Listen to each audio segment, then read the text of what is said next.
vacancy on the board. As such, there is a potential for a tie. To avoid too much complication over that, we'd ask that all of the motions be made in the positive. And so, regardless of how you would like to see a property disposed, we will say, we make a motion to find it eligible and then go from there. Just note that will help us keep things clean, I think, for the record. May I ask a question before we get started? Mm-hmm. Is Mr. Feeser going to be voting today? He can. Okay, just making sure, because there's been some confusion before. Okay, thank you. Absolutely. Yeah, because we made that motion, he can vote and participate. All right. Before we get into items, I do have one public participation form. As noted, public participation is limited to 3 minutes, so come forward. We have Mike Ponitowski as our one form. Good morning, Chair, Vice Chair, members of the committee. I want to bring to your attention a very nice piece of property and Mike Ponitowski from the Tomoka Farms Village. There are 96 acres of pristine wetlands that currently have about 3,000 very old oak trees. It sits south of Taylor Road in the Port Orange area and north of Pioneer Trail. It is on the west bank of Spruce Creek proper. Of course, that land has been there for thousands of years. It has Timucuan burial grounds on it. It is a pristine area of Volusia County. It is currently has a contingent contract for purchase by a developer who wants to put in about 135 homes and bulldoze that land. So for the record, the parcel numbers are 6236-00-00-005, 6236-00-00-0060, and 6235-0201-0210, otherwise known as the Creek Crossing PUD. So I know that we are working with the owner's agent to allow us to approach you to preserve this land in perpetuity. We are working feverishly. We have been working on this since January. We're making progress, but I wanted to bring it to your attention that this property is probably the best piece of property that you could preserve. Again, it has over 3,000 species trees, oak trees in the 300-year range. It is packed full of these trees. It is so full you can't walk through the property, and it abuts Spruce Creek. And we know that Spruce Creek is where all of our stormwater on the east side of the county now dumps. It has limited capacity, and we haven't cleaned it in decades.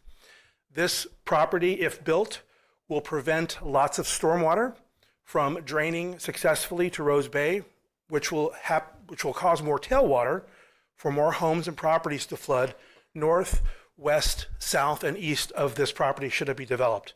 Now, there are studies out there. We've consulted hydrological experts on the ecosystem, and soil experts. So all of this is in the 15-page technical review that county staff did back in September for your review, should you choose to review it.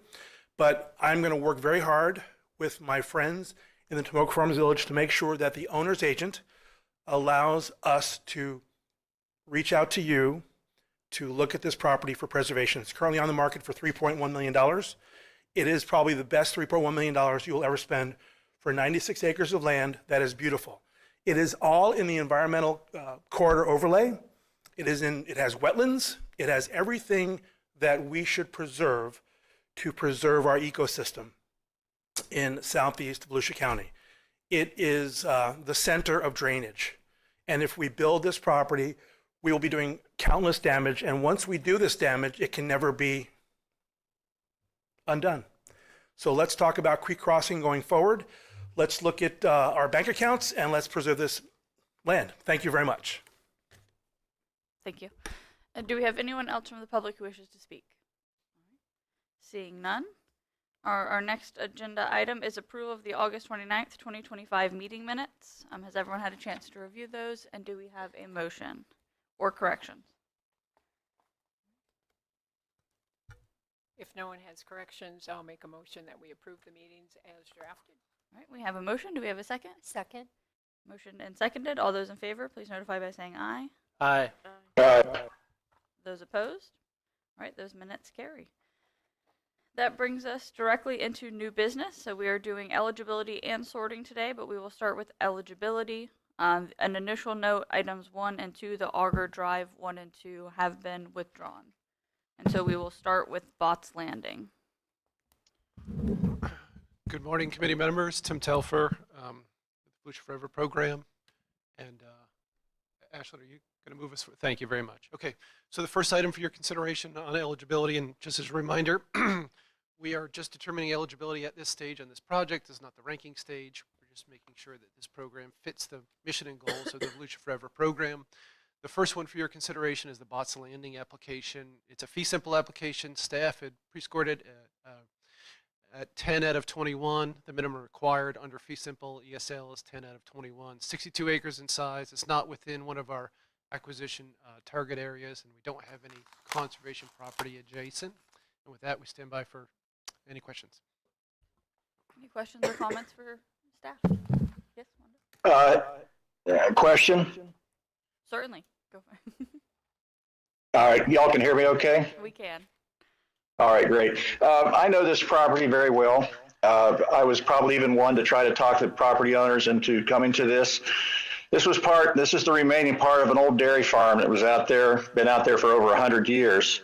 The photo that you see right now is probably a dated photo because most of the property that's to the north and to the east is either undeveloped or is fixing to be developed. This property was also looking to be acquired. I suggested to the property owners that this would make a great place for a park because as we start to build more and more out there around the train station, there's just no green space being preserved, unless you get all the way up to the wildlife refuge to the north. And so when you take this property and if it was possible to get the property that's to the south, that's would be also south and west of where that little trailer park is, there is a really nice piece of property along the river that was created probably 100 years ago with a canal dug along there. I look at this as a long-term goal to try to acquire these properties to create access to the St. Johns River and retain some of the open space that is, used to be very prevalent in that area, but is rapidly being covered up by houses. And so with that, I would like to move for eligibility of this property. Okay, we have a motion. We do have another comment, but we can get a second on the motion and then go to discussion, if that works. I'll second the motion. Perfect. Thank you. We have a motion and a second, and Wanda, I believe you had comments. If I may jump in real quick, can everybody utilize the mic and make sure they speak into the mic so we can capture the audio? Thank you. Okay, one question.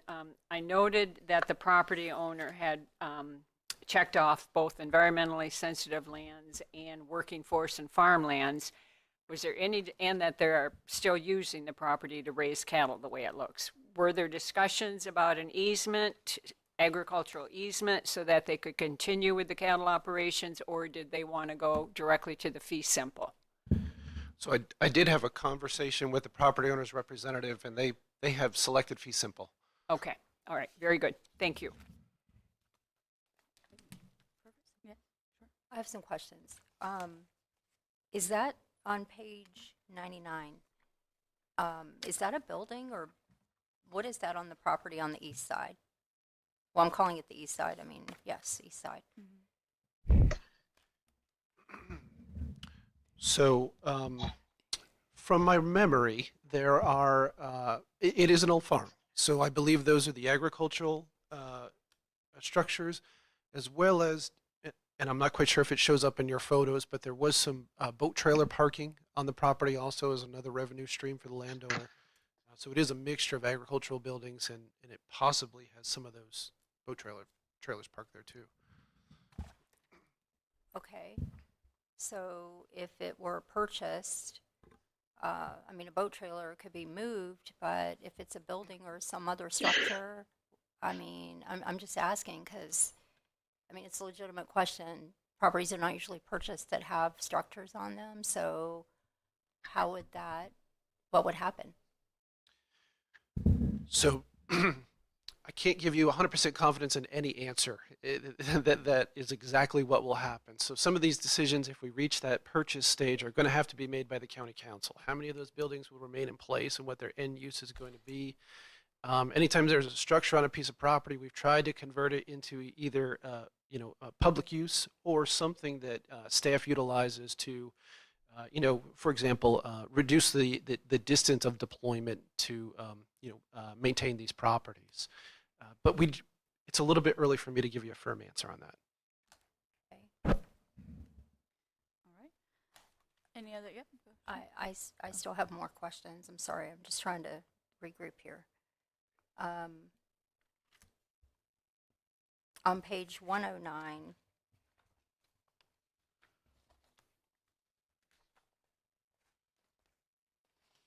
rare species habitat conservation priorities. I'm asking what are the rare species that are in FNAI? What is it?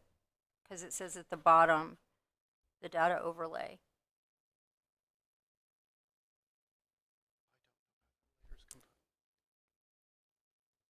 The bottom right-hand corner in the fine print. Hi, Hunter Fulmer, Chief of Land Management. So I think this is like habitat types. I don't necessarily, it says rare species, but I believe it's referencing like the vegetation communities.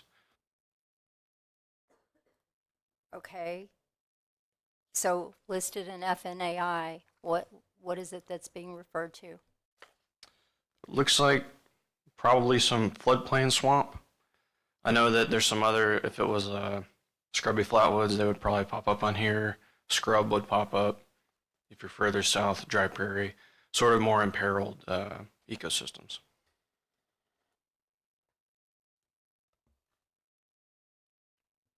And then on page 113,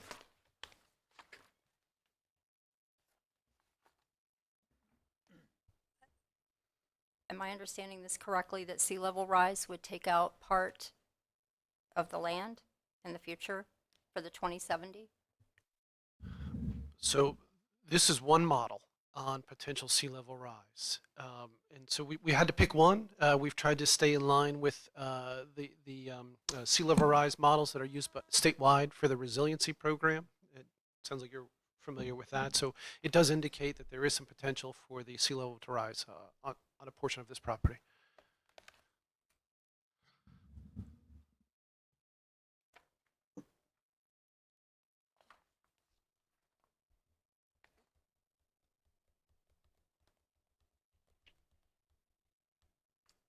Thank you. I'll stop there. All right. Thank you, Mr. Gamble.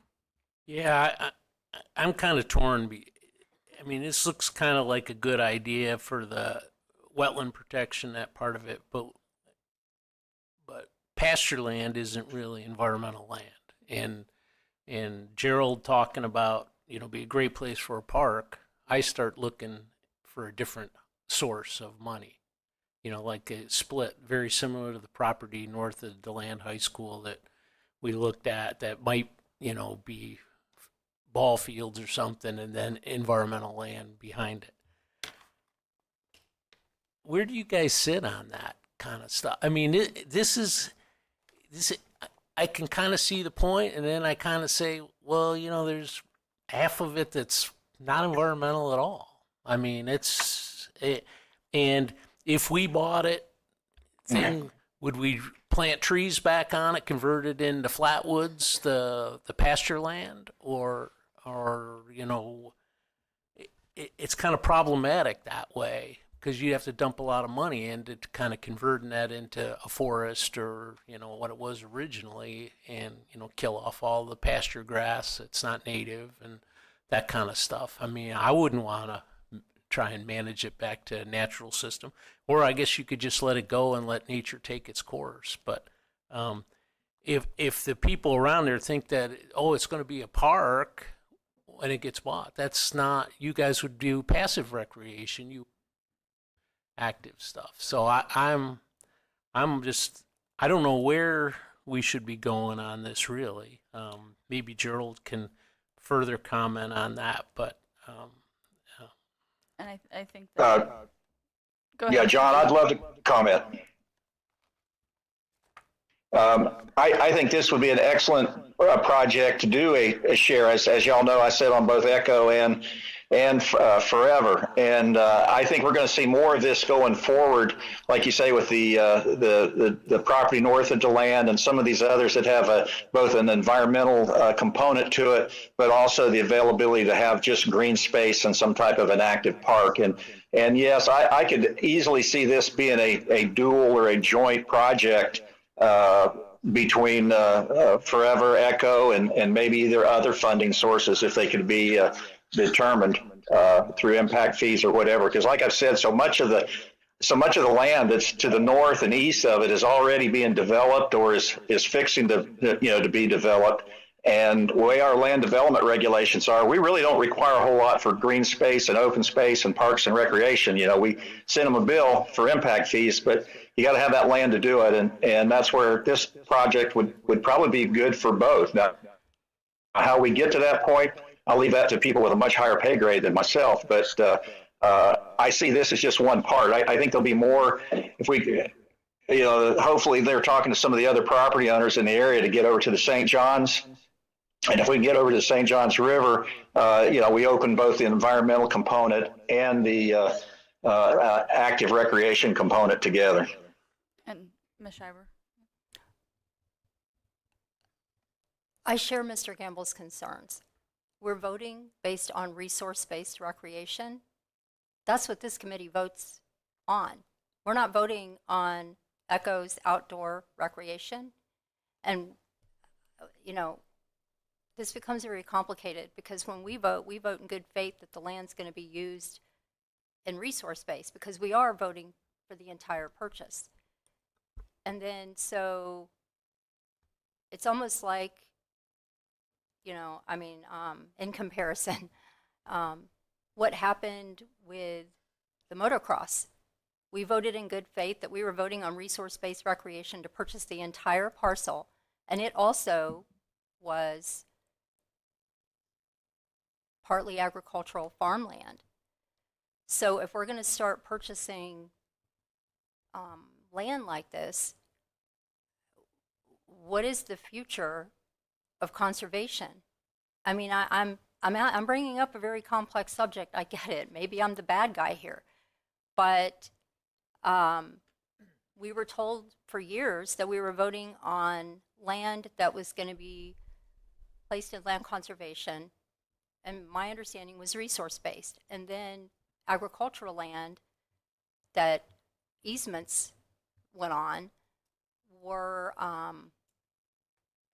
since they weren't purchased, the public wasn't accessing them.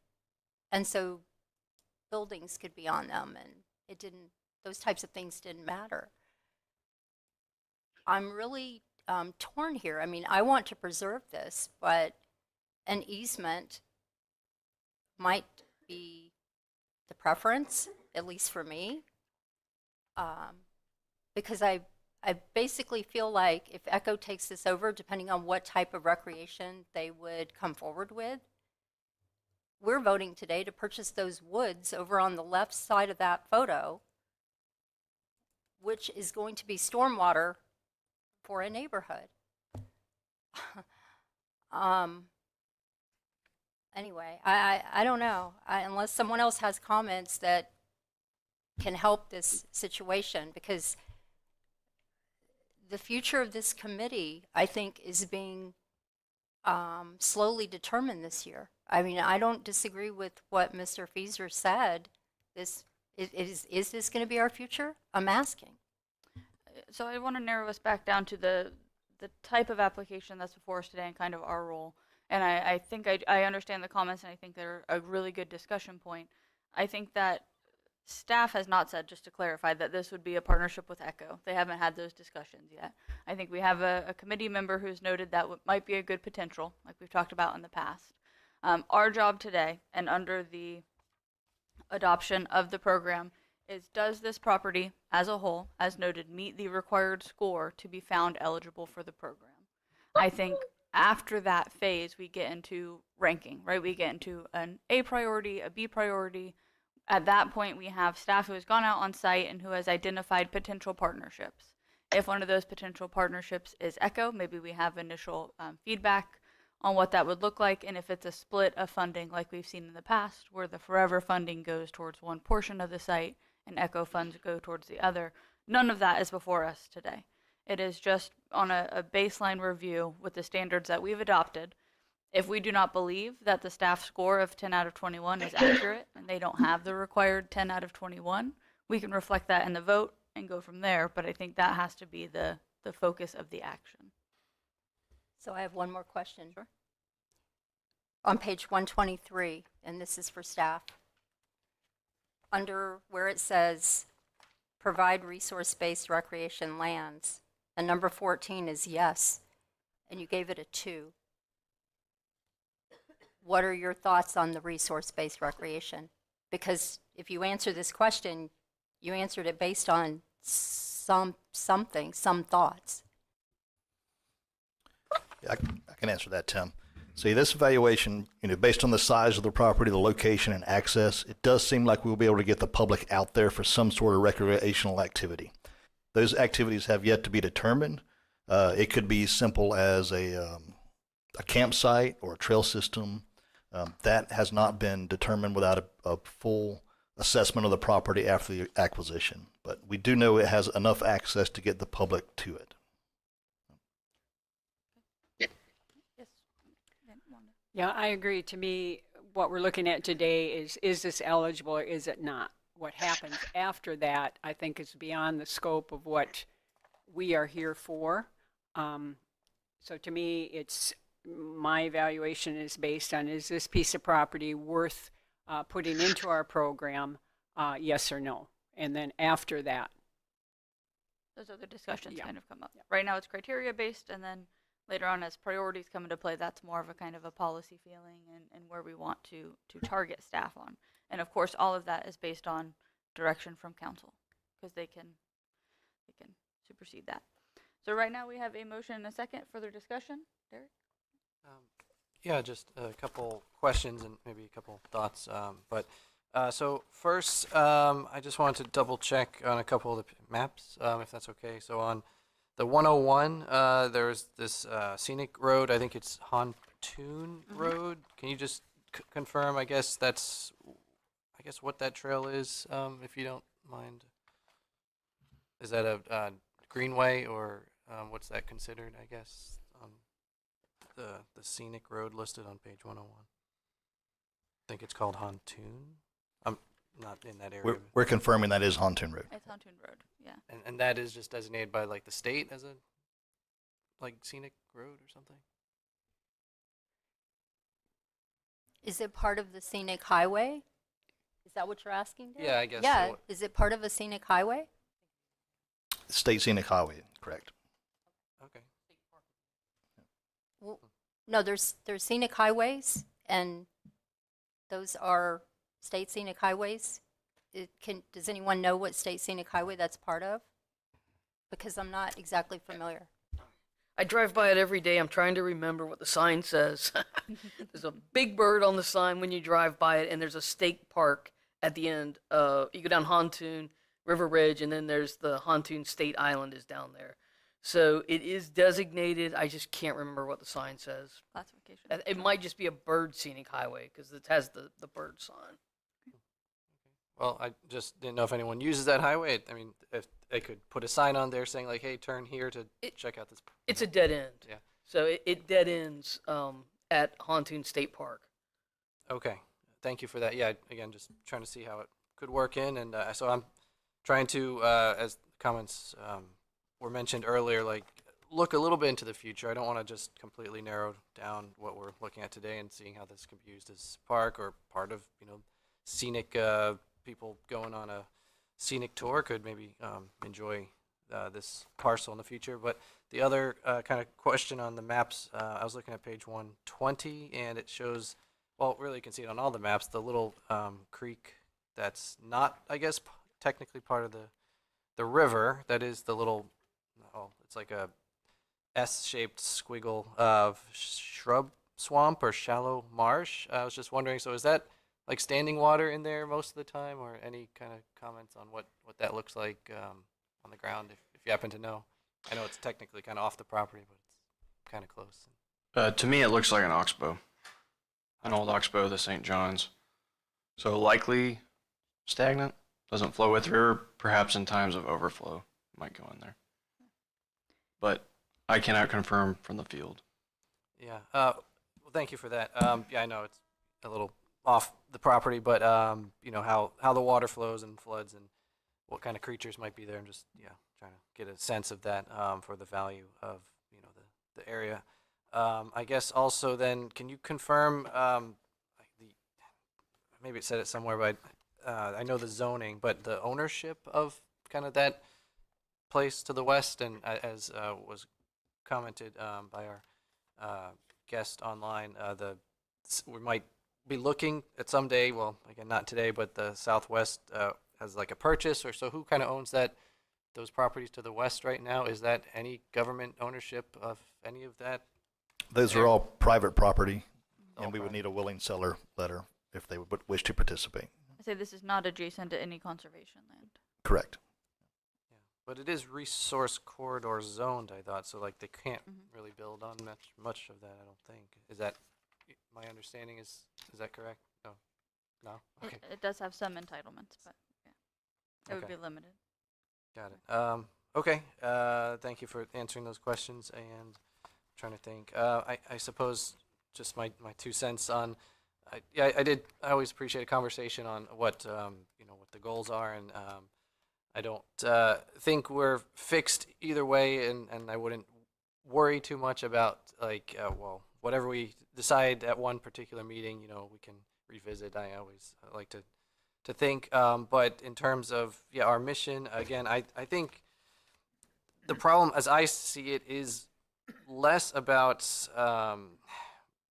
sort of picking and choosing, is this going to be great for the future? Like, I think everyone kind of knows my opinion that I would love to be saving way more land of all kinds throughout the county. Like, I don't want to just save just the big parcels and just the ones that are fully 100% forested. I mean, those are great, of course, but I would really like to diversify what we're protecting. So I think one of the problems is we're not really getting as many, our supply of things to vote on is, it's limited. We get, 5 or 6, every session at the most generally. And, so we're not really having to be terribly choosy, in my opinion, that like no reason I don't see to, move them forward if these are willing sellers. What I would like to see is more people applying, and then maybe we can make those harder decisions on like, well, this one's a 10 out of 21, this one's a 12 out of 21. How are we going to do that? Although ultimately the county council has the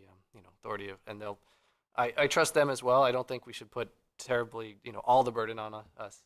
But I'm going on too much. But I just wanted to share that. I think we should err on the side of moving projects forward if they have an environmental benefit, for sure, if they meet the staff or the requirements. And I guess one final thing. I know I'm going to sound like a typo correction here, but on the score on page 121, it says 10 out of 2. I think that's correct. I think it's so that fraction-wise is a 5, but It's that's just not that correct. 2 are unknown, that they didn't Two have unknown. enough information. Okay, so it's gotcha. Okay, so maybe just a space in there. The slash made it almost Yeah. mathematically. Seeing a fraction. Got it. Thank you. Absolutely. All right, we have, before we move to vote, or maybe final comments, does anyone from the public wish to speak on this item? I'll remember to ask that in case we do. All right, Ms. Schreiber, did you have? I just want to say, I'm voting on what's presented in front of me today in good faith, that what we vote on is what happens in the future. That's all. I just want to add that. And I always vote based on what's in front of me, that it continues down the path of what I vote on. All right, with that, do we have any other comments? If not, we have a motion and a second. All those in favor of finding this property eligible, please say aye. Aye. Aye. Any opposed? All right, this property will be found eligible. Our next property is Wiregrass Inn Holdings.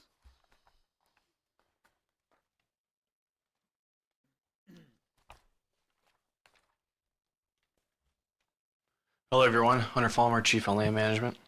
Our next property for your consideration is the Wiregrass Inn Holding. This is a fee simple application. Staff scored it 12 out of 21 out of the required 10. This is about 10 acres. It is not in an acquisition target area, and it is adjacent immediately to the Wiregrass Prairie Preserve and also the Farmton Green Key. And with that, we'll take any questions. Questions for staff on this one? All right, seeing none, we'll entertain a motion. Move to make eligible. I'll Got it. second. We have a motion and a second. Before we vote, anyone from the public wish to speak on this item? Seeing none. All right, all those in favor of finding this eligible, please say aye. Aye. All right. Those opposed? All right, that one will be found as eligible, and we will move on to Lemon Bluff.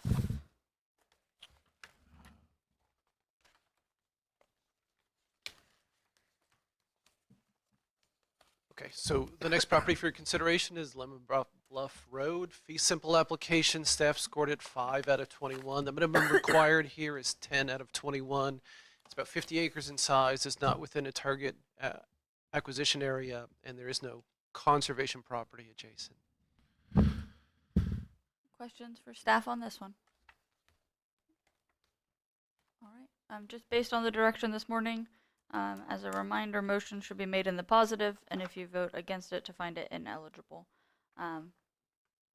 With that, I guess before we have a motion, we can say, does anyone from the public wish to speak on this item? No?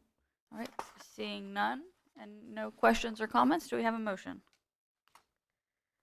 Move to make eligible. We have a motion. Do you want to, if you want to second it, and then we can go to discussion, is that? Okay. So we have a motion and a second for discussion. Mr. LaMontagne. Oh, I just, maybe, has anyone visited this site from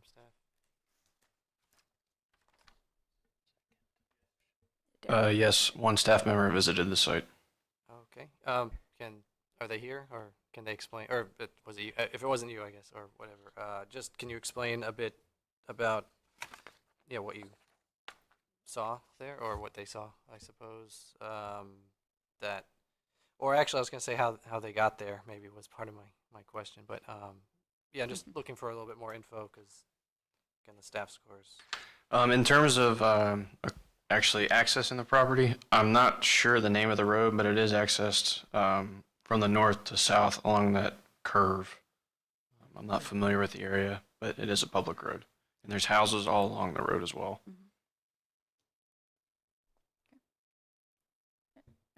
Van Dam?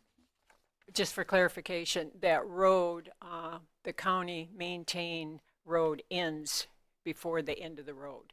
That last segment that goes up to the gate that's there is a private piece. And right now, we happened to be out on the river yesterday. This piece is underwater for the most part, and the water goes much higher. Even though the water's high right now, it goes much higher than what it is right now. And it's pretty much completely underwater right now. So Just then, what kind of, I guess, trees or other things are surviving then on that property? Like, are they mangroves on there and other things, or are they pines that are like submerged, or really, if it's getting wet, just trying to see if it's still functioning in a, great way for vegetation and stuff like that. No mangroves on the property. From the pictures I saw in the aerials, I think a lot of this is going to be floodplain marsh, so we're going to have a mix of willows and other species like that, some cypress. I do know that there's considerable acreage in invasive species, invasive grasses like Parag grass. There's also Peruvian primrose willow. Other questions for staff? All right, we have a motion and a second. All those in favor of finding this eligible, please say aye. Those opposed? Aye. Aye. So this property will be found as ineligible. Yes, we had a question? Oh, remind me, can we abstain from votes? Or Unless you have a conflict, you are required Yeah. to vote. Thank you. Yep. Yes, no, you're required to vote if you're present. Sorry. Okay. That takes us to Crude ag. Okay, so the last property for your consideration is Crude Ag LLC. This is a fee simple application. Staff scored at 11 out of 21 out of the required 10.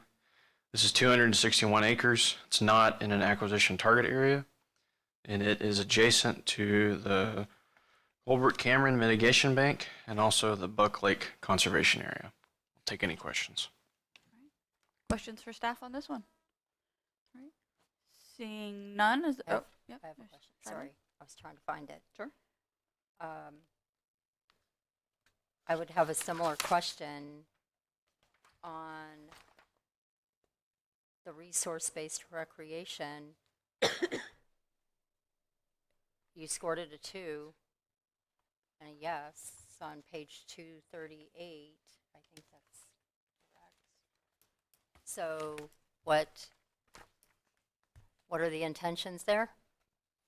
The answer would be the same as before. It does have enough acreage and access that you can do some public recreation on it. Those activities are undetermined at this point. Those are determined after a management plan is written for the property to see what our carrying capacity is. The lower score is because we actually have to go into a different county and around to get to this piece. So it's not an easy access property, but you still can get to it. Does anyone from the public wish to speak on this item? All right, seeing none, if we do not have any further questions or comments, we'll entertain a motion. I'll make a motion. Move this on. Second. We have a motion and a second to find this property as eligible. Any further discussion? All right, all those in favor, please note it by saying aye. Aye. Aye. Those opposed? All right, this property will be found as eligible. That takes us to our... For the record, I said aye. Sorry. Oh, perfect. Yeah. This takes us to the second part of our meeting, which is sorting. So we'll go over the sorting process. Okay, so the next two items for your consideration, you've already found to be eligible. We're just now determining whether they'll fall onto the A list or the B list. We're going to recommend to the council that they be placed on either the A list or the B list. The first one for your consideration is Turnbull Bay. This would be a conservation easement, 23 acres in size. Site ranking criteria is 6 out of 21, and it requires 7 out of 21. We don't have any potential matching funds lined up for this project, but it is within the Natural Resources Management Area overlay. Questions for staff here? Or any discussion? So, yeah, I think I was in favor of this one before, and I know we discussed about, yeah, it's ranking to be determined, but yeah, just being in that area, just of kind of, New Smyrna, and that general area is facing a lot of development pressure, as I guess the whole county is. So, and kind of adjacent to the Spruce Creek area, I'm very much in favor of getting more expansion in that, just for more habitat. And yeah, I know there might be some management. Well, I guess since it was adjacent, it's not an issue. But I think people want to save this, and that it would be a good use to save it for our program, to add to conservation areas contiguous with the Spruce Creek area. But so yeah, I'm just speaking in favor in general, I guess. And just a reminder for me, this is access through a gated subdivision. That would be the only access. Is that, do we recall from the ranking? That would be the only access on foot or vehicle. There Water is access. water access via canoe or kayak. And, I just wanted to remind everybody this came in as a conservation easement. oh, true. Yeah, perfect. Yeah, I just want to comment on what Derek said. The same, when we had the discussion, I echoed the same sentiments that Derek had on that, for the record. And so the request to make everything a positive motion, I think for ranking, we can have either a positive motion to find it on the A list or the B list. So it doesn't have to be A and fail. I think we can do either and make it work. Just want to clarify to anyone who wants to make a motion. What was the motion? We do not have one. Okay, Yep. okay, I'm sorry. I'd like to make a motion then. that we had put this on the B list. Okay, we have a motion to find this on the B list. Do we have a second? Second. We have a motion and a second. Further discussion? So just again, technical voting question. So if we vote no on B, does that mean we're supporting A, or does that mean we're supporting? I think we'd have to have another motion. So maybe we should always do A, just to be easier. But No, I mean, you okay. can, if you don't support putting it on B, then you would vote no. And then you can make and if it fails for B, then a new motion for A could be made. Yeah, just hypothetically though, if I'd rather have it on B than nothing, but I guess we have to put on either A or B by one of these. Oh, is that my understanding correct? So, okay. All right, so we have a motion and a second to find this on the B priority list. All those in favor, please say aye. Aye. Aye. Those opposed? Aye. We have 3 in opposition, and so it will be found on the B list. I'm very bad at math, everyone. Okay. Okay, so that will move forward on the B list for priority, and then we are moving on to ranking for DeBerry Point. DeBerry Point, for your ranking, this is going to be a conservation easement, 95 acres. Staff ranked it 11 out of 21, and other required 10. Looks like no potential matching funds identified, and it's within a natural resource management area.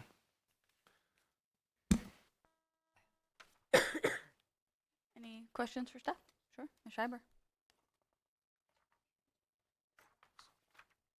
One second here. Actually, he's correct. We show it as conservation easement on the slide there, but this was a fee simple application, and we've scored it as Fee simple. Yeah. Sure. So just a clarity there that this is fee simple, and it was found eligible for fee simple at the. Yes. I had a question. Did staff visit this before we voted the last time?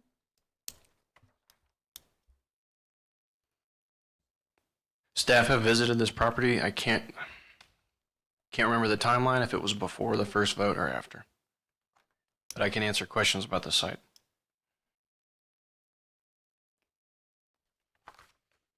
Any specific questions for staff? No? If not, we can entertain a motion for this property.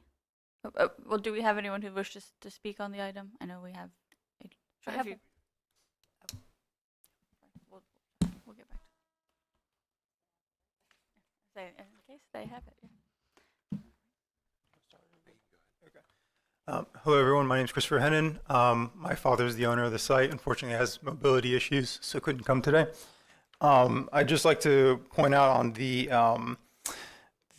information sheet, it was saying that there's only one access through the gated community. There's actually a second access. If you're looking at the, I'm assuming this is north-south orientation. On the east side, that little point, you can access the site through that point as well. And those roads in that mobile home area are actually public roads. There's a plat from 1973. Those roads were dedicated to the county. So yeah, if there's any other questions, I can answer. Thank you. I don't have anything to add unless you have any questions. Perfect. Well, thank you guys for being here. Do we have questions? I have a question for staff. Can you remind me if there were matching funds for this available? That's a very complicated question. Potentially, yes, potentially. But, and I'll go into, in my comments, I'll go into why that's a little bit more complicated to answer today than it's been in the past. But the best answer I can give you is there are potential matching funds here. And Christopher and I, we met with the city, when was that, a week or two ago? And they would be a managing partner in management. Management by the city? I'm They sorry? have offered to do so, yes. Okay. Just to be clear, this is a fee simple, correct? Yes, correct. Okay. I guess I'm not sure how long you guys have or your family has owned it, but yeah, any just anecdotal things that you like about the property that or things that you might have seen growing up there or anything. Well, my father's had this basically my entire life, so at least 30 years. But I mean, the site, I visited it multiple times. We've hunted on the site. You can access it through the lake, from the river, and we've stopped there multiple times. There's a little beach in multiple areas throughout it, and I mean, it's pretty good to just walk around. There's a lot of nature there. We see turkeys, deers, things like that.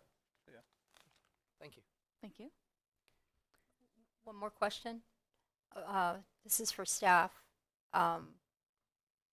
Same question goes for recreation. I'm looking here for what you scored it for outdoor recreation.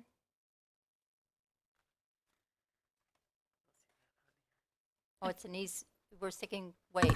So it's not an easement. It's fee simple. So we scored it based on fee simple the first time. Correct. Okay. Yep. So same question as I've asked a couple of other times. I'll have the same answer, Suzanne. It's going to be dependent upon the management plan when it's created for the property, about the uses we think are compatible. Each site's a little different. This one is a wet site. It's got water access. So we would be looking at those type of recreational activities versus another site that has more upland. That would be different types of recreational activities. Right, I understand.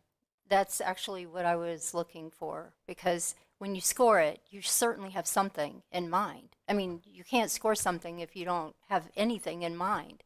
So I don't need to know the details, but if it's going to be accessed by water, I mean, it's a legitimate question that I keep asking here. Again, I get it. You don't have the details. You don't know. And part of that depends on where the matching funds come from. But I think I'm asking something it's either accessible and how, or, it's more than just that. It's what is the general plan? So that's enough, Nick. I understand. That's what I was looking for. Okay. Well, I'll also add, through our recent ECHO survey that went out this year, the number 1 and the number 2 requests by the citizens were water access and trail systems. So we keep that in mind when we look at properties. That's excellent, because we're voting, like I said, I'm going to repeat myself again. We're voting on resource-based recreation when we vote. That's what we're voting on right here. So thank you. All right. Any questions? Yep. I'm sorry, and my apologies, I didn't quite hear.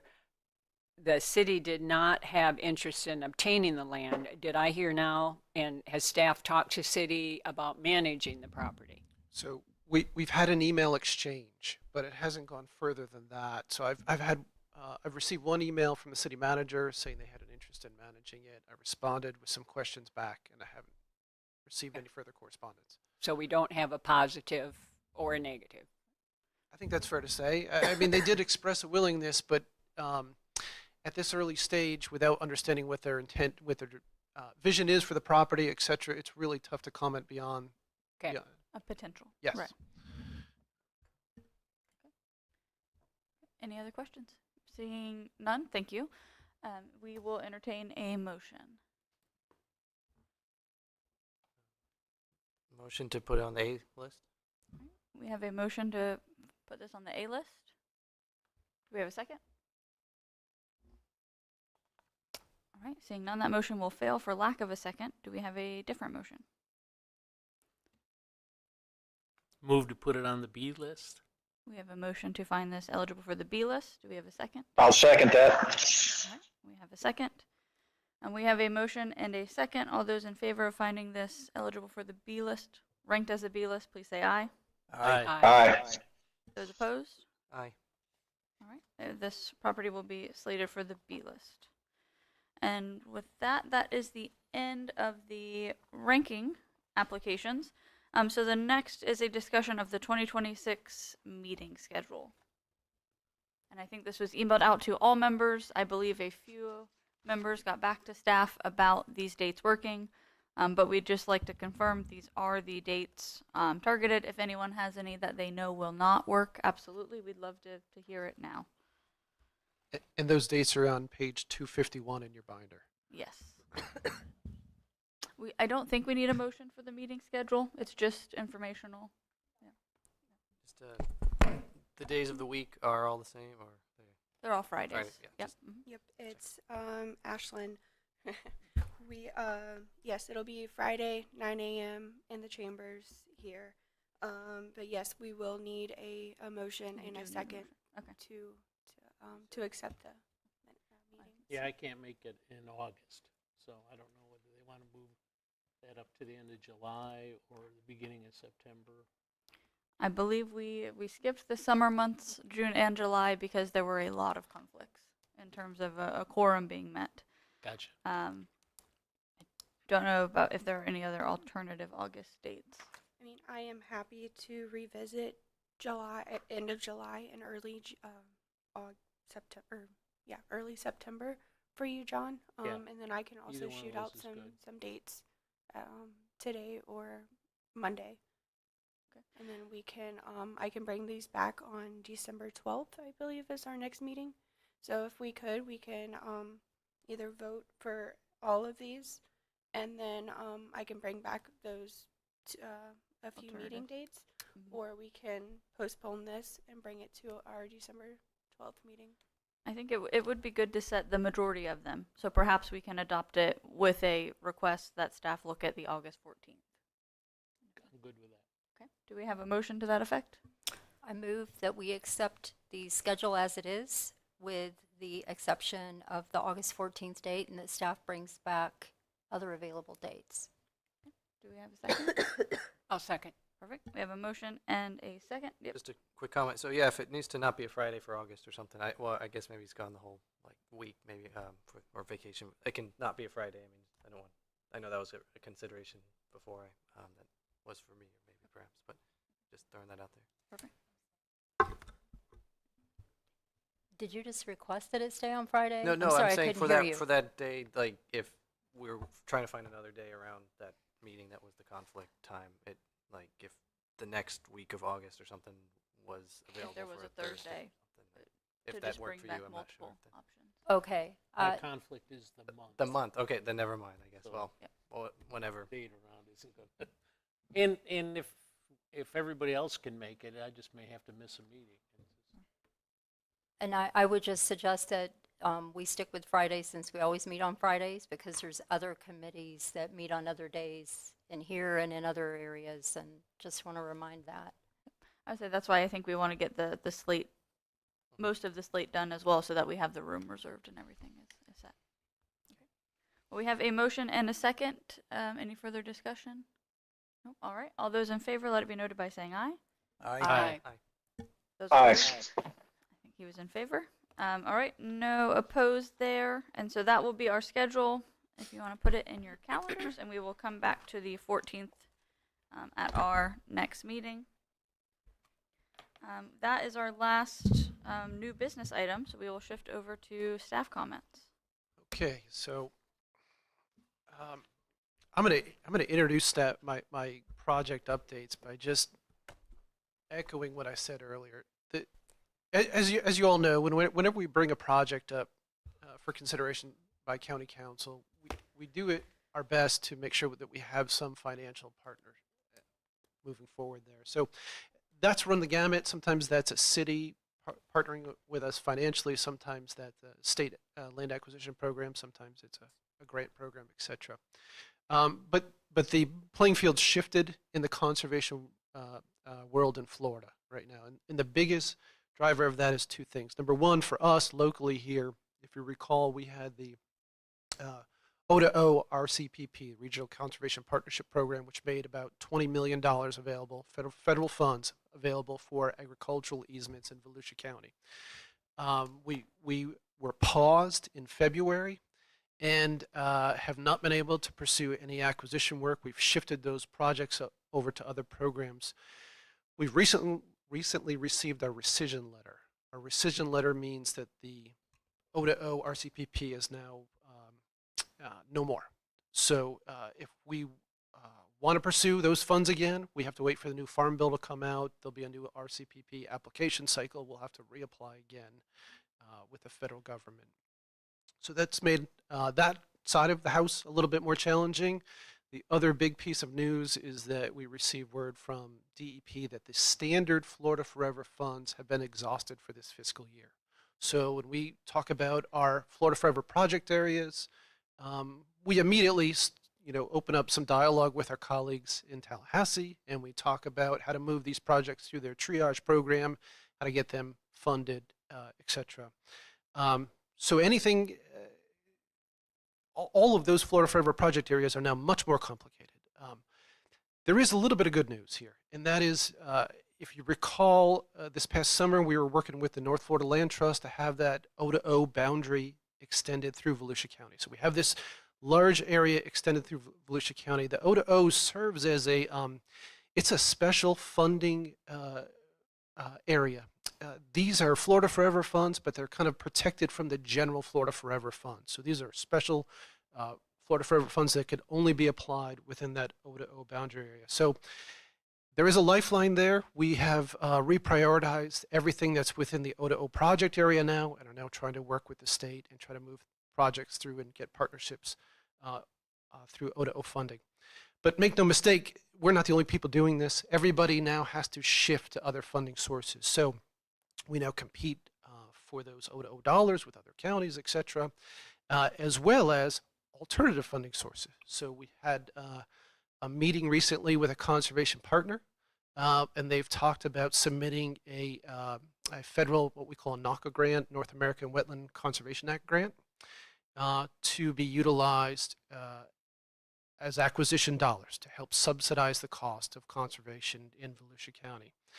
Again, we're not going to be the only people making these shifts. A lot of the people involved in conservation around the state are going to do the same thing that we're doing. But I just want to let you know, that's how the picture has changed just in the last 4 or 5 months. It's gotten a lot harder now to find partner dollars for projects. With that, I'm going to go into specific project updates unless there's any questions about those big picture topics that I just mentioned. I have some questions. So, the big picture.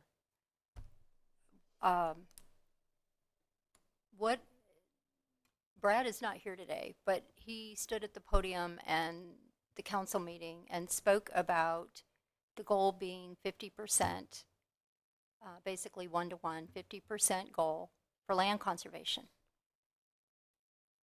Can you elaborate? Is that what you're trying to achieve here, is 50%? And before staff weighs in, my commentary on it is I hope the answer is yes and more. It is, we'll get to 50, and if the program is still going, we will keep going. I wouldn't be asking this question except for it came up from a councilman that he doesn't want 50%. We're an advisory committee, and as such, I'd kind of like to know what the goal is. And the reason I'm also asking this today is because Mr. Ponatowski just stood up and talked about a property that has not come before us yet, and we're not voting on.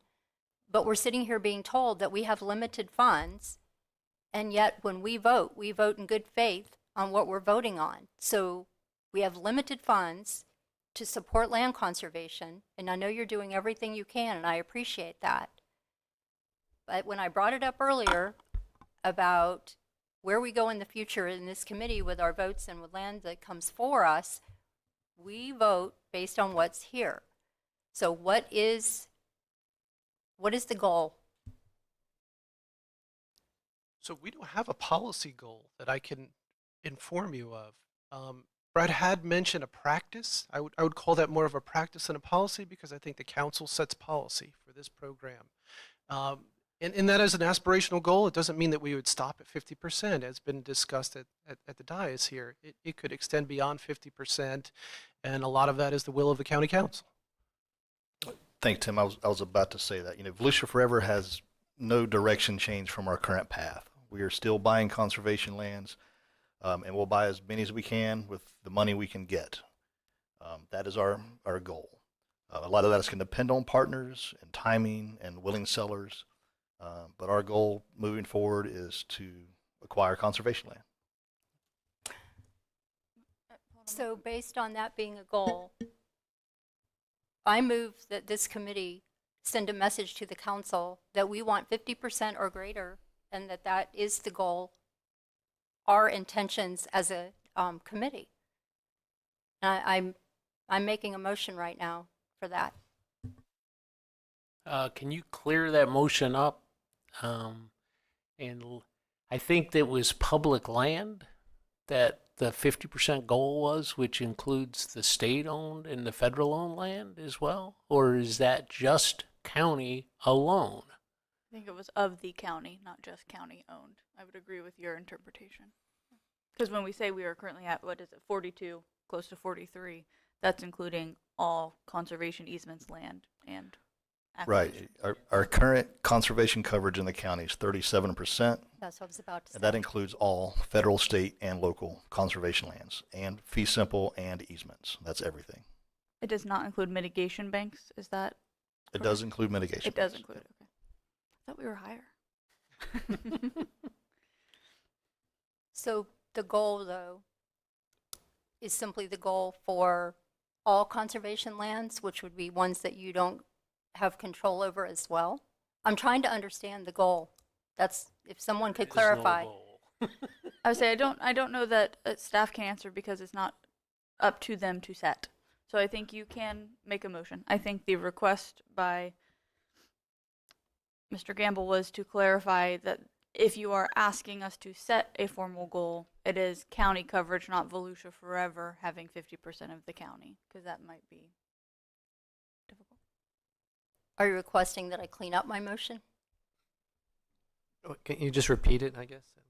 Okay, so I move that this committee send a message to the council that we establish a goal of 50% or greater of conservation land in Volusia County. And if you want something different than that, then you're going to have to express what it is you're looking for or to have more discussion. And I can't really, I mean, are we going to have this discussion without a second? Because I'm trying to open the door here for discussion. Yeah, so we have, Yeah, I'll second. We have a motion. We have a second, so we can go to discussion. I would start by asking, and I think it's just been a while, so I don't recall, do we do an annual status report and update to council, a work plan? There's an annual goals and work plan that's every year the committee does.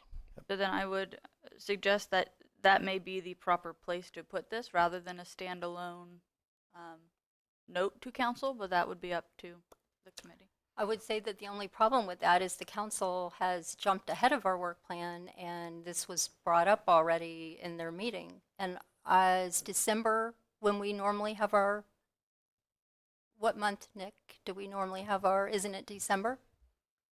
It's the first quarter of the year. So first quarter, that's even further away. Right. So that would be the reason that I would do this today, that if they choose to do something before our next work plan, why would we wait? So I think part of the question is, I'm trying to think what action the council could take, and so this is all hypothetical.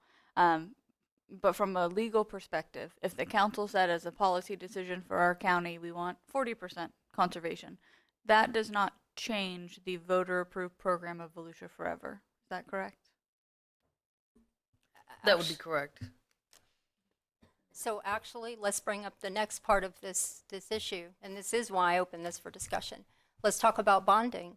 They have the right, according to Mr. Dyer, I believe, if I understood him correctly, to oppose or vote against bonding, even though, is that correct? I mean, I'm asking the attorneys here. I'm not sure what your question is, but the initial resolution referendum that was voted on by the voters specifically says property interests for conservation and resource-based recreation, including issuing bonds not exceeding 60 million, bearing interest not exceeding the maximum legal rate, payable from continuation and existing ad valorem tax not exceeding 1/5 mil levied for 20 years, subject to full public disclosure. So that is the bonding issue on the referendum that was initially voted on by the voters. Right, but the council has the ultimate decision. So are you telling me that if we reach a point of bonding, which has been brought up in this committee meeting, I think it was the last committee meeting, do they have the authority to vote against any bonded properties? You're an advisory committee. The council always has the authority to vote yay or nay. you're an advisory committee. Okay. So I'm still not sure what your question is, but the ultimate yay or nay is the council because you were an advisory committee. I understand. She's asking, can the staff bond without council approval The staff because of cannot what was bond. The voted staff's on? not the council. Only council can bond. There you go. So the answer is yes, they could deny a bond issue. Okay, so that's the reason I would support this motion today in this committee, to just simply send a message that we support 50% or more of land conservation as a goal in Volusia County. Yeah, I would say maybe, I mean, we could say the reason because it's important to, protect our quality of life and our ecosystems and our ecotourism. And I mean, not just like we want to just because it's a good number, but because, it's valuable for all those reasons and more. But yeah, I mean, I think the general idea of what Ms. Schreiber is trying to do is I agree with that. I think if I haven't been at maybe those county council meetings where these things were discussed, but if there is any comments from our chance for our staff to respond to like, well, what our position is as the advisory people, I think, yeah, that is, please do share that. I support sharing that. We don't want to limit the amount, at least, I speak for myself for sure. And I don't think any of us want Really to. what I'm asking, Derek, thank you. Yeah, so that's, I mean, just, yeah, please share that if that's our advice as advisory people. I mean, that's what I would like it to say, and whether, that's, a formal little letter or just like if you or whoever, is presenting on behalf of us or just receiving questions from the council, like, please make that clear that, yeah, there shouldn't be a limit. I mean, I almost wouldn't even say 50. I'd almost just say like just no limits. And yeah, definitely. I don't know if that's better or not though, but. Well, and I think the form of what this looks like, I think, is important. I think that, as noted, we're an advisory committee on environmentally sensitive land acquisition, and so it is, of course, near and dear to all of our hearts, and we're passionate about it. I think that there was a discussion, as Ms. Schreiber noted, and that the council is the ultimate policymakers of the county. I do not, and this is a personal note, I do not think that us sending a formal letter after one council member's comment to say, we disagree with you as this committee is necessarily the right approach. If we want to take an action that says this is our goal, we will vote today, we'll put it in our work plan going forward, and then if anyone is speaking in their personal capacity, they can say this was adopted by the committee. It is going to be something in our work plan. I'm not asking for a letter. Okay. I want to clarify that. I'm asking for it to be made public right now that this is our goal, our intentions. And I have a question. Can anyone from the public speak on this matter? You do have a pending motion, so yes. I say we can Anything open that it has a for pending public. motion would allow public comment on the motion. Sure. It would be limited to 3 minutes. Thank you once again. And Mike, I'm sorry, please do a card for your. Oh, We I- have before I one. leave? We I have know, one. but we need We'll another do one. another one. Sure. Yep. Happy to do that. Thank you again, Mike Ponitowski, Tomoka Farms Village. So you are the Volusia Forever Advisory Committee. Forever. Forever is a finite word. It means forever, in perpetuity. So it means that you are here to recommend properties for preservation forever. Once those properties are gone and built on, they're gone forever. So I would support, and as over 63 or 65% of the citizens of Volusia County have more than once affirmed that we want our properties preserved forever, as much as we can. So a strong resolution supporting that premise should come from this body, in my opinion, as someone who's lived in Volusia County for over 55 years, and have lived in the same house for going on 40 years. So I've seen the changes that happen when things aren't preserved forever, and none of them are positive.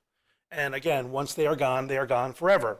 So it's your job to affirm the 63% of Volusia County's wishes, the citizens' wishes, to say, yes, we want to preserve 50% or more, 70%, whatever that number is, but not an acre less than 50%, because that's what we voted for when I was first voting, way back when this came up the first time, because I have voted yes every time both of these have come up for reallocation.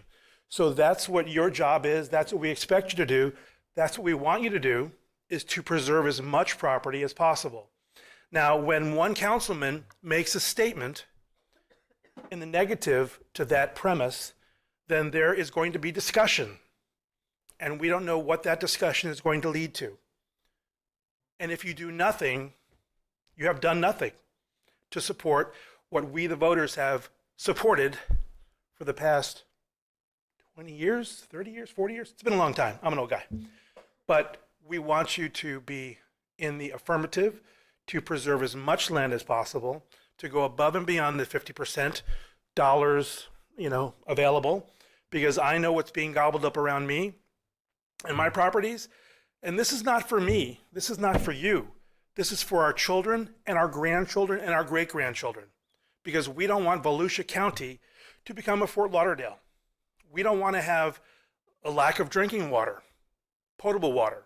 We know we have problems with our water now. So whatever you do to preserve that premise is in the positive for Volusia County forever. Thank you. Thank you. So we've had public comment, and there may be further discussion. I do want to clarify two things that I think have come up.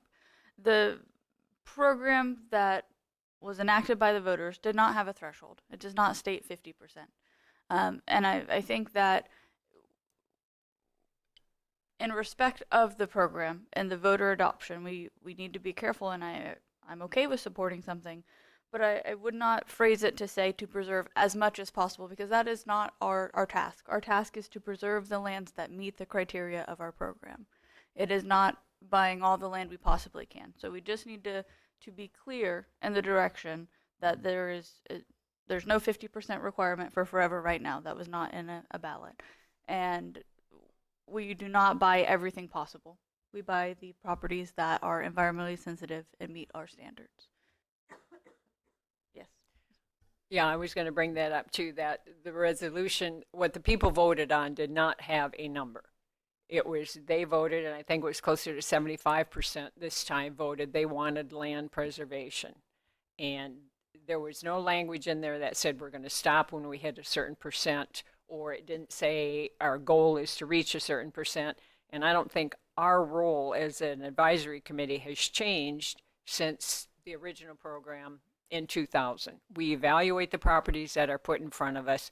If they meet the criteria, if they look like they're good for the program, then we ask for them to be advanced, and we ask for them to be, if at all possible, acquired. So I'm not saying I'm opposed to that, but I do think what's being discussed is possibly putting it in our goals, is just a reminder that we are very, very intent on carrying out the will of the people. And if that involves more than 50%, if we're fortunate enough to get enough properties in front of us that are eligible and it goes over 50%, so be it. So I just don't see that our role has changed here. I know there was discussion on it, but if there's additional discussion on it, I think that the public will probably get very involved in that. I never brought up just buying all land. If that was somehow implied that I was looking at going outside of what we vote on, like that wasn't part of the motion, and it wasn't part of the intent. No, I realize that, and I'm not saying that, and I'm not saying I'm opposed to this. I'm just saying that, to me, possibly putting it in our work plan. Also, it was brought up by one council person, but another one chimed in and said they were willing to discuss that in the future. So it wasn't like I just brought this up from one council person. I anticipate this coming back. I do believe what Mr. Ponatowski said. I believe it's going to come back. But to wait all the way until our work plan, the council has meetings twice monthly. We don't. Our work plan is not until next spring. This is why I'm choosing to bring this up today. And if we want to say today that we're going to add it to our work plan next year and go ahead and do that now, I stand by my motion.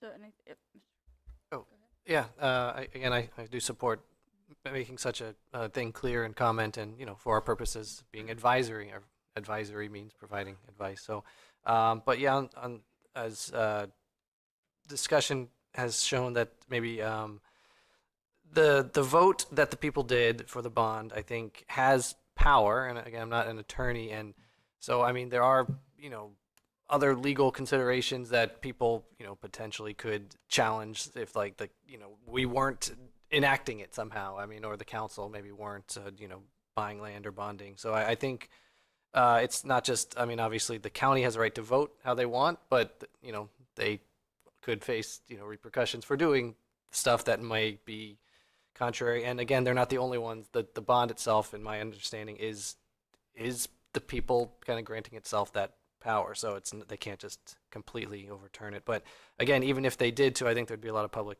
pushback. So perhaps this is just step one. We appreciate the public always commenting and commenting well, by the way. That was great on the spur of the moment speech. I wish I could do that. But that we hear from people, and they do want everything saved. And I even think if an owner got through our process, got on an A list, or and this went to county council and they're like, we're not going to do it, then I think they'd face such pressure from the owners as well, and be like, why are you guys harming us in that sense? So I know maybe they speak a certain way because of politics and so forth, but and I'm not saying it's not a thing to be concerned about, but I do think there are mechanisms and people and places to comment that we will continue to do. And I again do support doing what we can, I guess, if you think they'll help, and maybe help not just in the sense of steering one way or another, but also for just preventing it from getting to be a bigger issue, just kind of saying like, this is what it is, so we don't have to revisit it in a bigger way in the future, I guess. Oh, we have another public comment. Again, you'll have to fill out a form. Perfect. My name is David Haig, lifelong resident of DeLand, and I know it's tempting to argue with the county council about the 50% number, and I remember having this discussion with Randy Griffiths years ago when we were talking about land preservation, and he goes, but at what point do you stop? At what point is it too much? Sir, can you get closer to the microphone? Yes, I can. Thank certainly. Yes, at what point do you stop? And rather than focus on that 50%, which Brad mentioned, and then the county council member started, an argument with, I guess, is rather than get into a fight with the county council about that number, why not simply reinforce the 75% number that Wanda was talking about, 73%, whatever it was, and that 73% of us residents, even new residents, voted to buy more land for the county, rather than getting into a push and shove. And it is hard. It's a very philosophical debate about putting a limit on private land versus public land, and you get into that 50%, and then what about easements, and what about I would just reemphasize that you're here to support the 74% that voted for the amendment. Thanks. I'll do my paperwork. Thank you. Yeah, I think that highlights a little bit of my concern in that anytime you say a number, I think it gives ammo to anyone to say, okay, we met it, are we done? And so I think and we have a motion in a second, so it would either, this is just a recommendation. If we were to say that we fully commit to the purchase of conservation land that meets our goals without limitation, I think that is kind of the clear goal. And we have a motion in a second, so we can vote on that or we can amend it. But I'm fine with making a statement because I think that we all believe in the program that we represent. I just don't love to tie it to a specific number, because then people say, we met it, we're done, and we won't be done. So first of all, the reason I made my motion the way I did is because staff stood at the podium and told the council that that was their goal. So I was attempting to support what staff said, whether they may agree with that or not, but 50% or more was what I said. So can you repeat what you just said? And I'm more than happy to amend my own motion. I will try to repeat what I just said. It'll always be a little different, I will say. But I think, kind of tying into the public comment, we just heard a statement by this board that moving forward in our annual plan and as a statement of our goals and intents, a reaffirmation that the voter-approved program for Volusia Forever does not end at a certain threshold, and we are committed to purchasing eligible, environmentally sensitive properties without limitation of a percentage. And perhaps emphasize the number of people that voted for the program. Right. Well, as an advisory board, we should advise the county council on all issues what the majority of this committee agrees upon.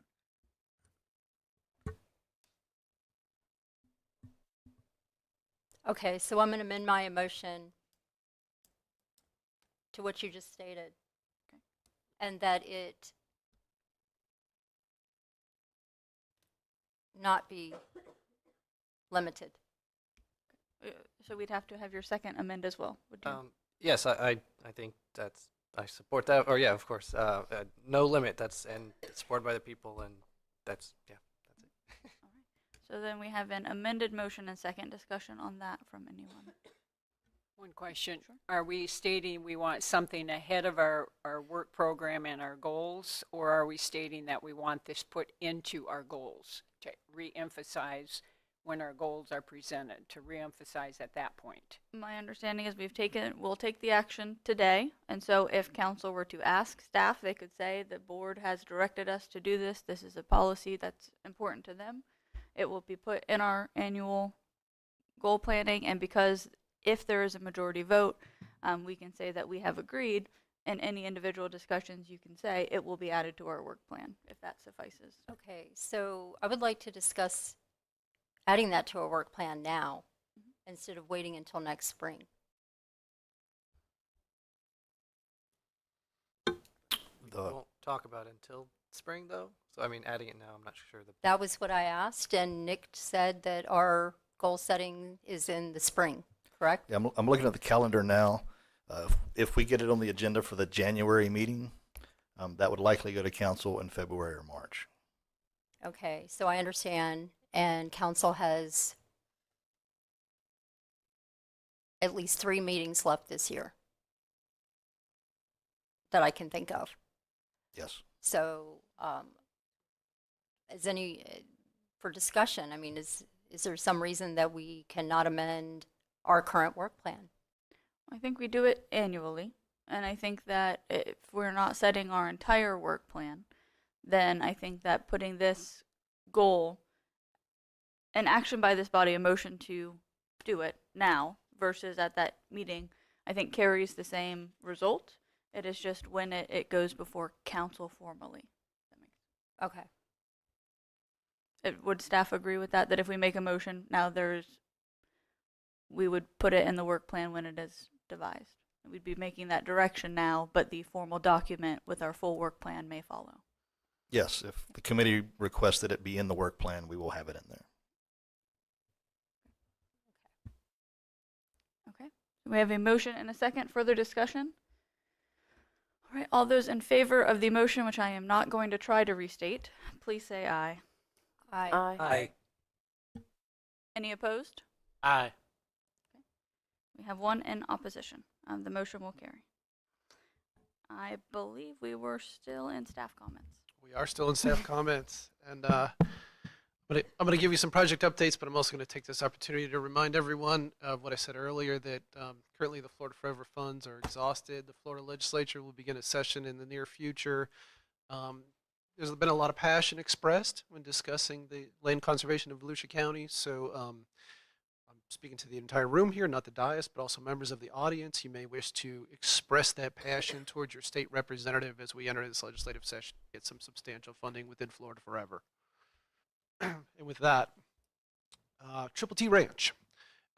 We have had ongoing contract and easement discussions with the owner and their attorney. We believe we're very close to reaching an agreement on both of those.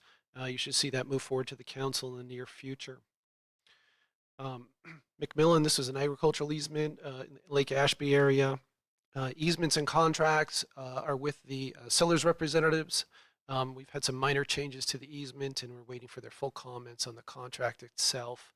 And then that one will move forward in the near future also. Talmadge project, this is the big one that we've talked about a number of times. We have a draft contract that we presented to the owners. Their legal representative is going to contact the county's legal department and discuss specific terms, but we feel encouraged that that one will be able to move forward also. Tomoka Farms Road, this is another one that, this is fee simple, and maybe I'm going too fast, I apologize. So there's a map on the screen there so you can see it now. The good news here is that property is partially encumbered by O2O funds, so we're trying to get that project ready. We may have a state partner on that project and be able to bring that forward to the council with a funding partner. Caraway Lake, another one on your screen right now, also within the O2O project area. We have completed 2 appraisals on it. We are working with our colleagues at DEP right now. They have hired an appraisal reviewer. There's going to be an appraisal review tour next Tuesday. And then we hopefully will see the state move forward with the offer shortly after that. John Anderson property, this is one that we had been moving through the Florida Forever system until the funds got exhausted. We have good communication with the owner. We have appraisals, and we think we could strike a deal. It's just a matter of putting the dollars together on this one right now. The Lafitte agricultural easement is the next one I'll mention. So it took a little bit of time, but we do have an agreement on easement terms. The next stage for us is we turn that easement over to the appraisers. They're going to appraise the easement value out there, and so we will make an offer on that in the near future. And the final one that I have for you today is the Riverbend Ranch property. So we are underway with appraisals on that property right now, and optimistic that we'll be able to reach terms. That's the extent of my updates. Fantastic. Questions for staff on any of those? Wanda? Any change on Lake Harney? Is that one still moving forward pretty well? We have regular conversations with the owners about the Lake Harney property. I would not say it's ready to go at this time, but we continue to keep dialogue open, and we'll see how things go. Questions? Ask about other properties too. Sure. Maybe just for my own records, obviously today we didn't talk about items 1 or 2, the AUGER Drive place. First of all, how do you pronounce that? Do you know how? Auger? We've just said auger. Okay, there's different French pronunciations maybe, but Auger Drive. Do you know, like, I guess why those were pulled? Were we just too slow, or was that because I'd hate to, that be a reason or something? Yeah, it's I would call it secondhand information, but we did hear that they had accepted an offer outside of the program. So private owner came in and bought it. Okay, yeah, just sad when people get this far, and yeah, something we could have saved, but well, I guess they can always change their mind, I guess. But I guess just another kind of staff question, which I wanted to ask. You had talked about there was a rescission letter for one of the programs earlier that you talked about. Yes, sir. Yeah, the Regional Conservation Partnership Program. This is the large federal award that we had for agricultural easements. So is there a physical letter that you could perhaps email to me, or I don't know if we saw it. I like to follow along, and if this is public, I read myself, because I appreciate all the updates on these programs that are being lost, and the funding being exhausted and so forth. But sometimes, people ask me, I'll be like, go ask our wonderful staff here. But yeah, if I have the information with me, I can maybe save you some time and them some time if you don't mind.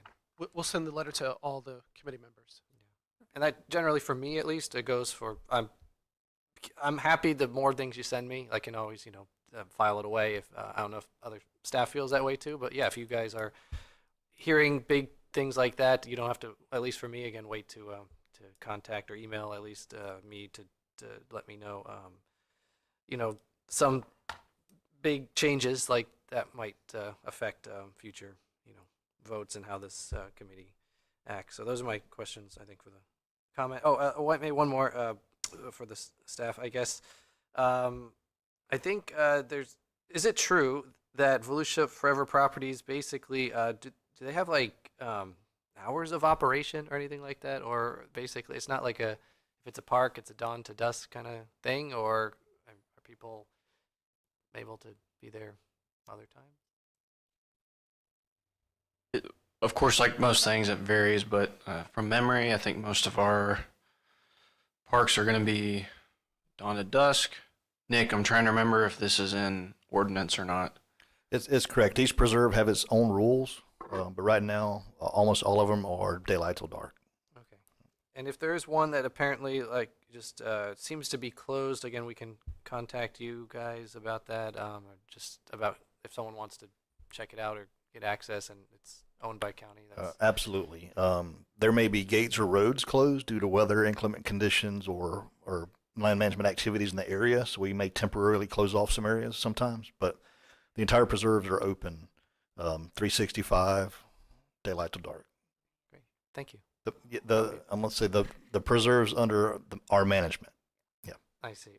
But if it was purchased with like Volusia Forever dollars, it should at least have open, accessible hours at some point, and I mean, whoever's managing it should allow that. That's tricky. It depends on the manager, the managing agency, because we do have management partnerships on Volusia Forever acquired lands. Yeah. But in general, they're not allowed to just like close it like kind of indefinitely, basically, right? I mean, or is that sometimes allowed, I guess? We can allow it under certain conditions, such as storms or damage or restoration, but it's not. Nobody's going to close a preserve indefinitely with no public access. Okay. Yeah, I'm thinking more of parks. I probably have one or two in mind that kind of have been locked and not accessible that were used or purchased with the county funds, and still trying to get answers on to why they're, yeah. But yeah, not your question. It's more, I think the managers are maybe other people. So I'll try to figure that out myself. But yeah, I appreciate those answers, and yeah, thank you for that. Okay. You have a question? Sure. I have one last question. Has the FNAI been updated for this year? Dr. Hochter had said that it gets, I believe that the lands get reviewed. You know what I'm talking about, Tim? That every 5 years, I think it is, and that it was going to be updated. And I thought they were shooting for July. So I'm just asking, has the review and ground truthing and all that been done? Are you referencing the FEGN? Yes. Yes. Okay. I said FNAI because of what was earlier, but yes, FEGN. All these, yeah, that's it. We'd have to research that answer. Well, I'm asking because my understanding from the Wildlife Corridor Conference, it was supposed to be, the goal was for them to complete it in July, is my understanding. If it actually has been reviewed and published, I mean, that would impact what you do. So that's why I'm bringing it up. It is entirely possible the maps have been updated and they're already incorporated into our mapping system, and that we just need to double check the update date. Thank you. I kind of would like to know, if you don't mind sending me an email. I'm curious. I would like to know. Okay, perfect. All right, other questions for staff on property updates? We do still have another staff item. No? All right, well then we'll move to the Volusia Conservation Corridor update when you get a moment. All right, VCC update. If you remember correctly, we sent out letters with QR codes and hard copies that people could reply to be included as a willing seller in the Volusia Conservation Corridor expansion, which is a Florida Forever project boundary. That represented a total of 26,000 acres that we sent letters out to, 592 parcels. We received a low response of 35 total parcels representing 695 acres. 85% of those responses were less than 30 acres. So it's a fairly low response. We're going to have a discussion with the state to see if this is a viable project that they want to take on right now. Doesn't mean it's dead. We just didn't get enough of a response that may warrant expanding the VCC corridor. Now, there's other pathways for projects in these areas. We can do boundary expansions. You can have a specific Florida Forever project area created for properties. So just because it's not in the VCC corridor doesn't mean that there's not an avenue there. Questions on that, Ms. Schreiber?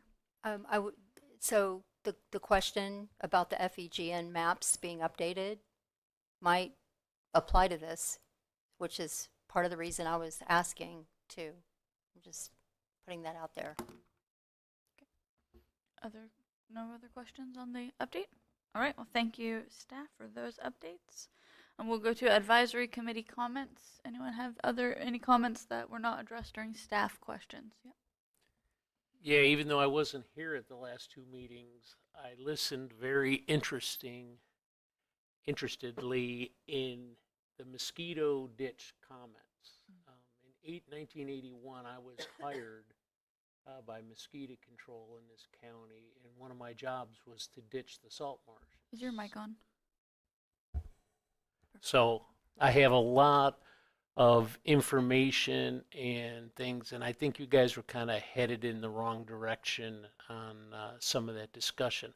I'm not going to do that today, but when we get another property and somebody wants, I'll inform the committee at that point. But just to let you know that there are people that have some pretty good information on that sort of thing. So, but I listened to both the meetings, even though I wasn't here. So one of them, I was in Africa, so I had to catch it when I got some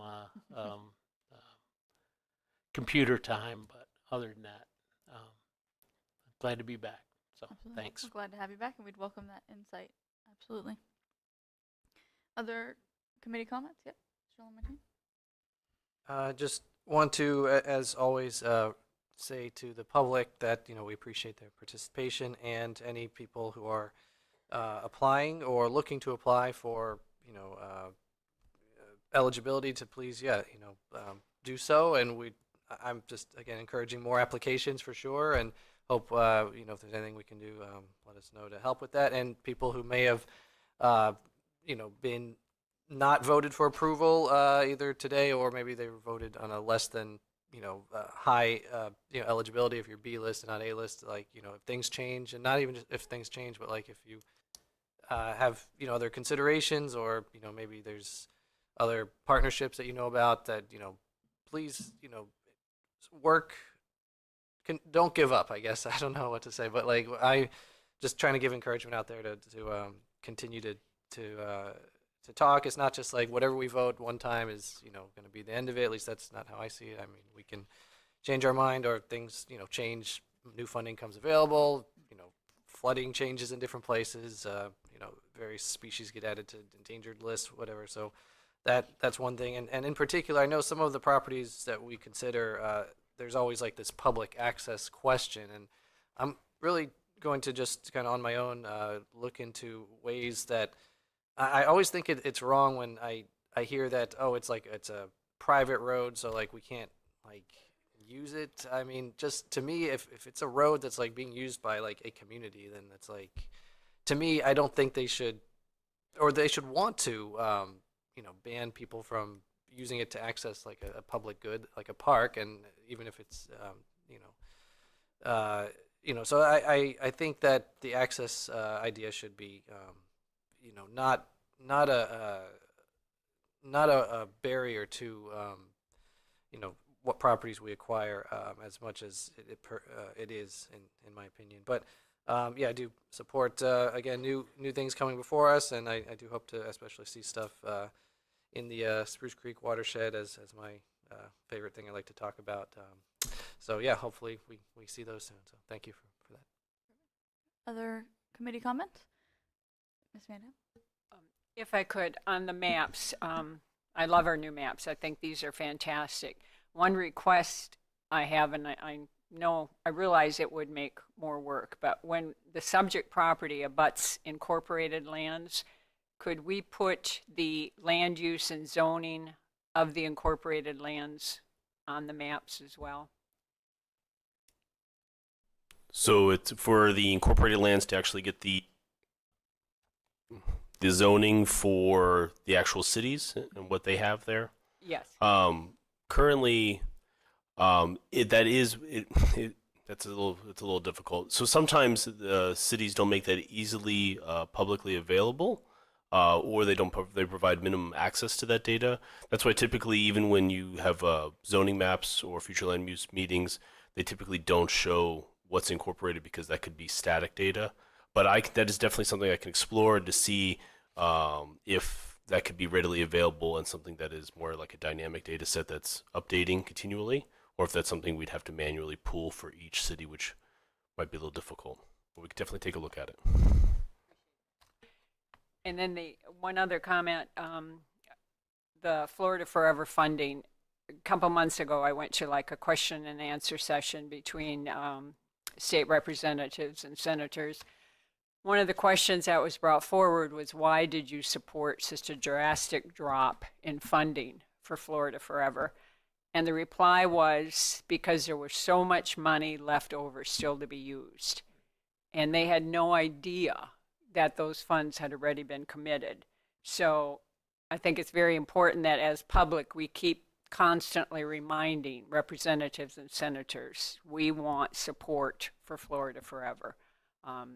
Because quite frankly, they have so many things that they're looking at that I don't think that this always gets in front of them and is always presented the way it should be. Because obviously the funding that was left had pretty much already been committed, and now we're out. So that's something that I think we as individuals can do and can encourage other residents to do, is to keep reminding them of how important that is to us. I did have also one note. It also has to do with mapping. The Volusia Forever dashboard is a fantastic tool, and I was wondering if we could add a tab or a view option to our dashboard that shows all of the conservation lands. That might be also outside of the Forever purchases, just so you have it all in one overall map. I know you can get it in the GRM map, where you can click on conservation lands and easements and show those. So I don't know if we could integrate those somehow. So currently, the Volusia Forever dashboard, as it currently sits, is maintained by IT and their GIS department, and that's something we can definitely, if we can definitely push that to them and say we would like to incorporate this. We are also currently creating a like a 2.0 version of the Volusia Forever, which I can easily incorporate, and that will be under direct control of resource stewardship. Great. Yep. Any other committee comments? All right, seeing none, we will adjourn at 10:45. Thank you, everyone.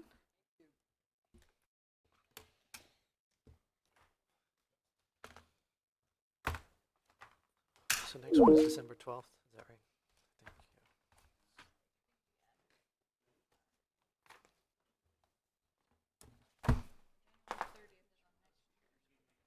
Yeah, I thought it would be on here, but. Yes. Okay, sure.